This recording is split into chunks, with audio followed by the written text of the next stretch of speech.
Mesdames, Messieurs, bonjour. Très heureux de vous retrouver pour cette nouvelle émission Power Boost. Alors vous le voyez, je suis ici en direct du salon Équipe Auto et si je vous amène dans ce salon, c'est parce qu'il y a toujours des innovations, de l'outillage, peut-être des nouveaux matériels pour votre atelier à mettre en œuvre aussi dans le secteur agricole. Vous verrez aussi dans cette émission un nouveau tracteur, top départ pour cette nouvelle émission Power Boost.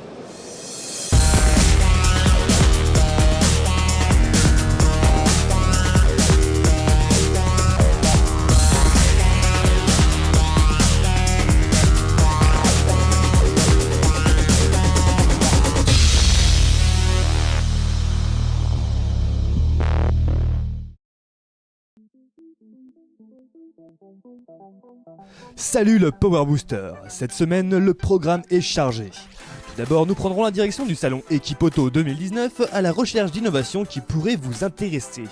Puis, nous nous sommes rendus en Allemagne, auprès de Fendt, dans le cadre de l'élection du tracteur de l'année. Et attention, ils n'ont pas un, ni deux, mais 3 tracteurs dans la course. L'Unimog de Mercedes fera ensuite son retour sur le marché agricole. Enfin, nous irons à la rencontre de Christian Hoel dans notre rubrique Retour vers l'innovation. Mais avant tout, les news.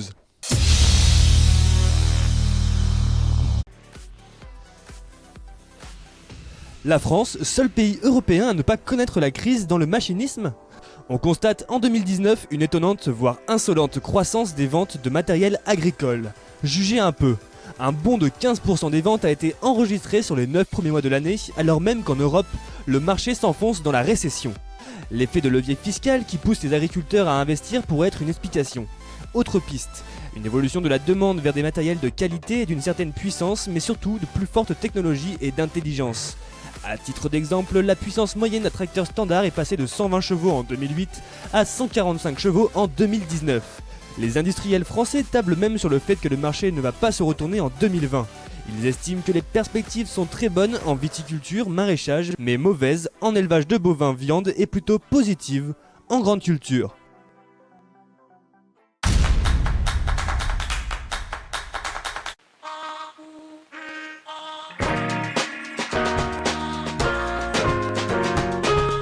Il y a eu 200 000 automobiles électriques qui ont été homologuées en Europe et la France fait partie du top 3. Alors Alexis, pourquoi avoir imaginé des plaquettes spécifiques pour les véhicules électriques ? Alors en fait il y a 2 raisons, donc vous l'avez un petit peu dit, il y a une raison tout d'abord marché avec un parc qui grandit continuellement et la deuxième raison c'est le véhicule lui-même. Alors le véhicule électrique il fait moins de bruit qu'un véhicule thermique, donc du coup il faut travailler sur les bruits périphériques et une des sources de bruit périphérique c'est la plaquette de frein. Ensuite il y a une deuxième contrainte, c'est le type de freinage du véhicule électrique. Donc vous avez un freinage mécanique et un freinage dit électrique. Le freinage mécanique, c'est l'action d'appuyer sur les plaquettes de frein et on estime qu'il est 10 fois moindre par rapport à un véhicule thermique. Donc les plaquettes ne montent pas en température comme celle d'un véhicule thermique et on peut avoir ce qu'on appelle un phénomène de glaçage, d'où l'intérêt de travailler sur la plaquette. Alors si jamais elles font moins de bruit et moins de vibrations, pourquoi on ne les retrouvera pas demain sur des véhicules plus traditionnels ? Alors on pourrait l'imaginer, néanmoins en fait il n'y en a pas besoin parce que le bruit du moteur thermique a tendance à englober le bruit périphérique, donc on n'a pas vraiment ce besoin au niveau du véhicule thermique, mais on pourrait très bien développer des matériaux qui permettraient de le faire si demain on a des véhicules thermiques plus silencieux, ce qui peut aussi arriver. Merci Alexis. Je vous en prie. Pour réussir votre carrosserie, j'ai affaire à un expert. Bonjour Jérôme. Bonjour. Alors est-ce que vous citez un peu les 3 conseils clés pour bien faire un beau polish de sa carrosserie ? Alors les choses importantes, c'est de prendre son temps et de respecter les étapes. On ne passe pas à l'étape d'après tant qu'on n'a pas fini l'étape en cours. Ça, c'est la règle primordiale. C'est-à-dire qu'on ne va pas faire un lustrage si le polissage n'est pas terminé. La deuxième règle, c'est de travailler toujours le plus fin possible parce que plus quand on va faire des opérations d'abrasion pour enlever les défauts, on va créer des rayures. Plus les rayures seront profondes et plus ce sera difficile d'aller au fond et les chercher. Donc on essaie de travailler toujours le plus fin. Il faut accepter de perdre des fois un petit peu de temps sur la première étape pour pouvoir gagner beaucoup sur la suite. Et puis, quand on fait du polish, on fait quoi concrètement à la peinture ? Alors, ce qu'on fait, c'est qu'on commence par enlever les défauts avec des étapes abrasives, avec des disques abrasifs. Et ensuite, on va diminuer la profondeur des rayures laissées par les abrasifs de façon progressive jusqu'à ce qu'on ait une surface qui soit la plus lisse possible, la plus tendue possible. Et c'est ça qui fait qu'elle est brillante. Merci beaucoup. Je vous en prie.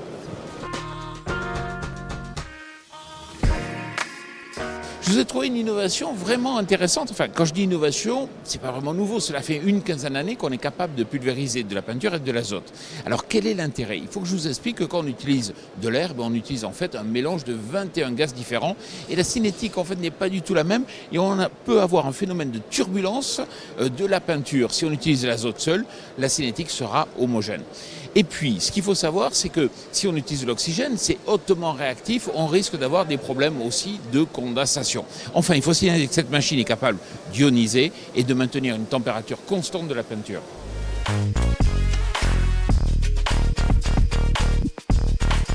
Donc la principale différence qu'il y a entre une boîte automatique normale et une boîte automatique hybride, c'est le moteur électrique.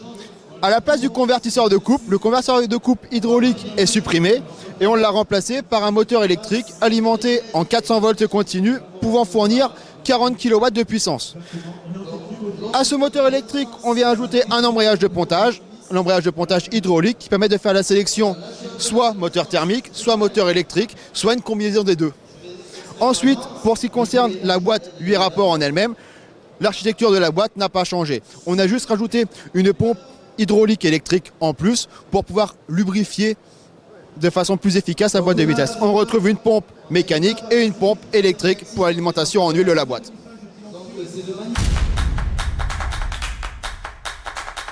Je vous invite à présent à retrouver notre rubrique Focus.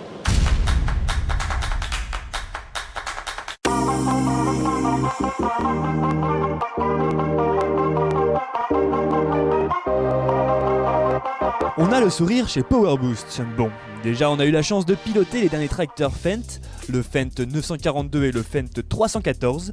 Ce dernier modèle est notamment équipé du système Fendt One. Attendez-vous à une approche multi-écran, un nouveau joystick et à une interface 2.0 qui présente le gros avantage d'être compatible avec les solutions d'autres marques, grâce à l'interface AgroLink AgroRouter. Vous pourrez ainsi retrouver l'interface Fendt One à bord de votre tracteur, mais également sur votre tablette ou ordinateur depuis chez vous et ainsi agir en temps réel.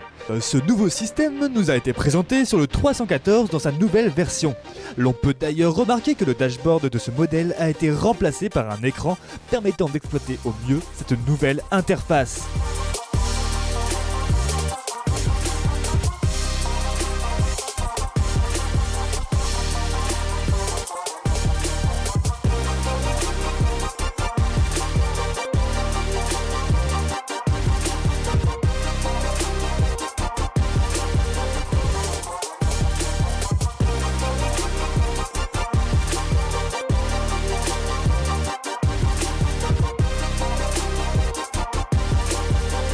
Et puis, cerise sur le gâteau, Fendt surprend avec la dernière version de son tracteur électrique. Et attendez, on a même pu l'essayer.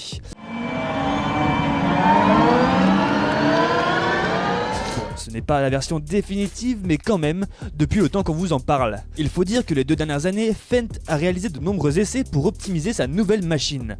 Le constructeur a ainsi fait le choix d'une prise de chargement de type 2, le standard européen, au lieu d'une prise de chargement de type CCS, plus rapide, mais souffrant du manque du développement du réseau de superchargeurs en France. Au final, Fendt annonce une recharge complète d'une batterie en moins de 5 heures.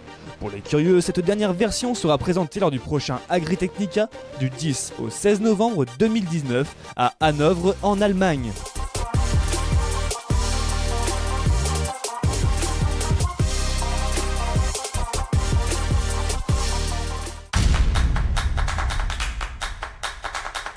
Restons toujours en Allemagne et vous allez voir, c'est le retour en force d'Unimog.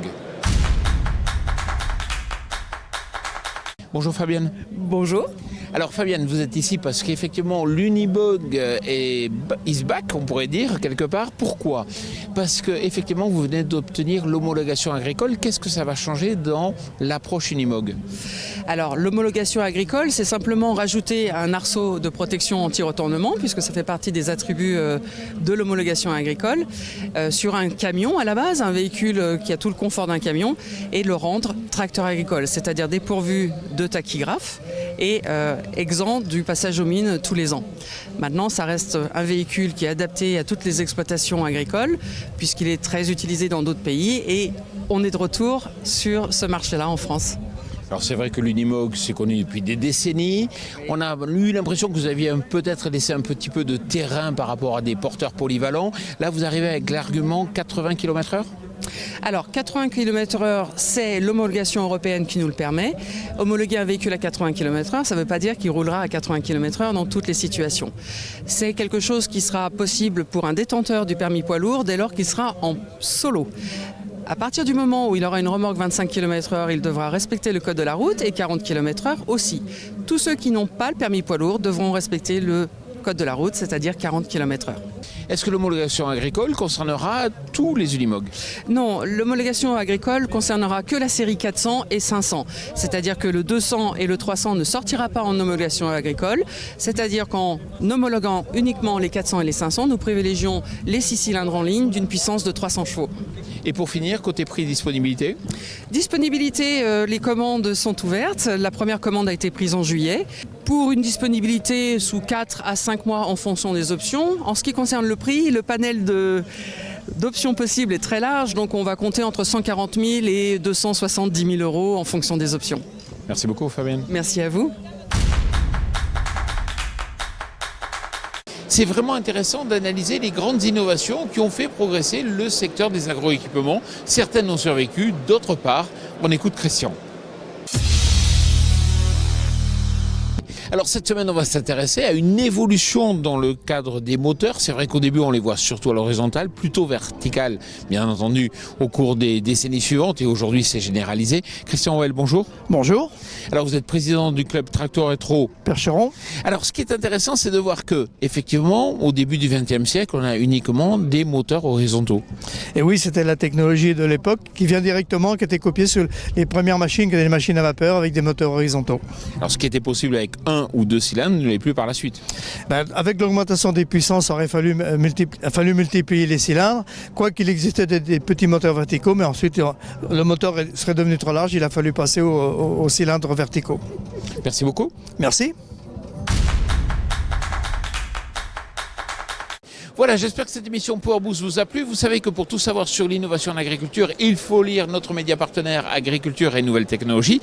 Et puis, vous pouvez nous retrouver dans le cadre du salon Agrimax. Nous aurons un plateau télé durant les 3 jours et vous êtes bien entendu les bienvenus. Je vous souhaite une excellente semaine.